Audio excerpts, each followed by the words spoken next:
Hey guys, welcome back to Everpreneur, and today we're going to be talking about the Instagram like removal that happened in certain countries. They just rolled it out maybe a month or two ago.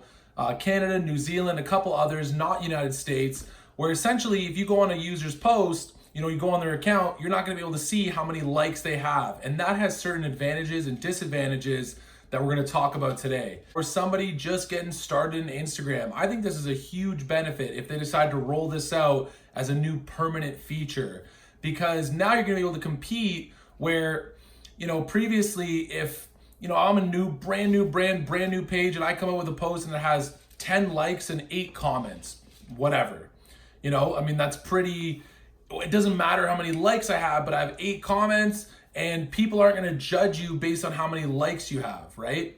Whereas if I'm a larger account, and I could almost use that as leverage, where if I went to an account that had 50,000 followers and I'd see, wow, they're getting 5,000 likes every post, I'm more impressed. I'm more likely to follow that account just based on clearly it's an awesome account. It's just one of the factors that might, make me give them a follow, right? But if you're a new account and it doesn't show how many likes you have, and if I go to your account and you have 200 followers and it doesn't matter how many likes you have per post, but people are commenting, they're engaging, the content's great, then I'm going to judge the account less and probably give them, have an easier time giving them a follow than saying, they got 10 likes every post, and, you're going to judge them a little bit less. Instagram's done this to basically make it less vanity metrics, less surface metrics than just how many likes per post, right? They want to see engagement, right? If your account, if in a big account's getting, one has 50,000 followers, but 200 comments each post, but only 200 likes, and another huge account has 4 comments. I've seen this, 4 comments and 5,000 likes, then there's a disconnect there in how engaged the users are. And it encourages the community aspect of Instagram, which is so awesome, right? So for big accounts, I think this might hurt them a little bit. It's more hurtful to bigger accounts than the smaller guy. I think it actually is helpful to the smaller guy. But the benefit for the bigger accounts is that they can focus less on the vanity metrics and put more content that they feel, wouldn't necessarily generate as many likes, but might be really cool for their viewers to see and talk about, right? Engage with. So that's kind of the big disconnect. Instagram stories are very popular and no one can see any likes on those, right? And everybody loves reading them. So as if you are the creator of the account, if you are the account owner, you're still gonna be able to see how many likes you have. You just go into that, you click your post, you click others, it's gonna show you a number at the top, how many likes you have. Same thing with your stories. You can swipe up, you see how many people saw the story, how many people clicked through, how many people dropped off when going to the next one. So you're still gonna have all those metrics as the creator. It's just your public account. If I'm a brand new person, I see, oh, what's this account about burgers? I'm not gonna be able to see how many likes each one of your burger posts has, right? So I think it is a positive change for the platform.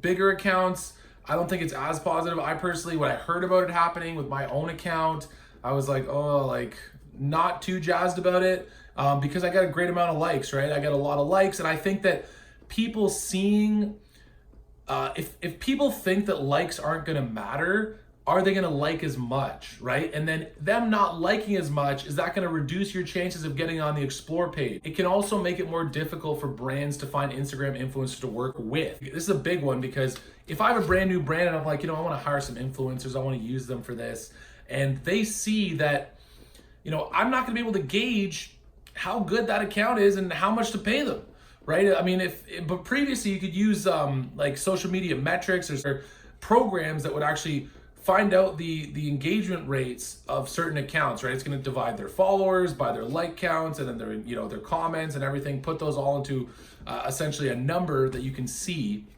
So if I'm looking at influencers to work with, I'm looking at one that has 50K, one that has 70K, and one that has 40K. Previously, I could have looked at what's the average amount of likes they're getting, right? Like how are people responding to the post? Now I'm only gonna be able to look at comments, basically. If this change were to be rolled out, permanently worldwide. Now, currently it's not permanently rolled out worldwide. So right now we're still in the midst of it.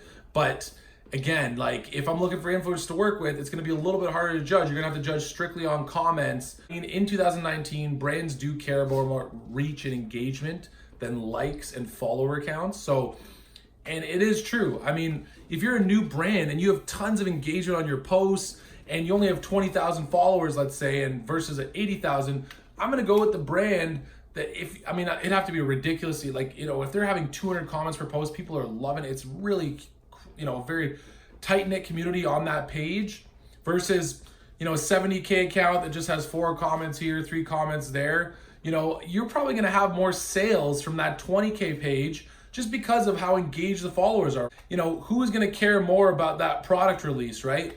Those highly engaged people on the one account with 20K, or the people with the 70K that, it's just another account they follow that has cool pictures and, it's in their niche. So yeah, they're going to follow it but it's burger pics or whatever. So that's another thing to keep in mind. 2019, it is more about reach and engagement than the vanity metrics that I like to say. So I really would like to hear your guys' thoughts. If you guys want to comment on this, how you think that the like hiding change, if it were to go rolled out worldwide, how do you think that's going to affect the account? And what do you think it means for big and small accounts? I'd like to start a discussion on this. So in the comments below this video, if you guys want to hop in your thoughts on that, and I'll throw some of my perspective out there too. I'd love to have a full conversation on this. It's an interesting one. It is an interesting one. I think it's polarized the community a little bit as far as whether it's good or bad. But time will tell whether it becomes a worldwide feature, right? They're rolling it out right now. So stay tuned for the next video. Have a great day. Everpreneur. Hey Everpreneurs, did you guys love that video? We're gonna love the next two we picked just for you. Check them out over here, and we'll see you there.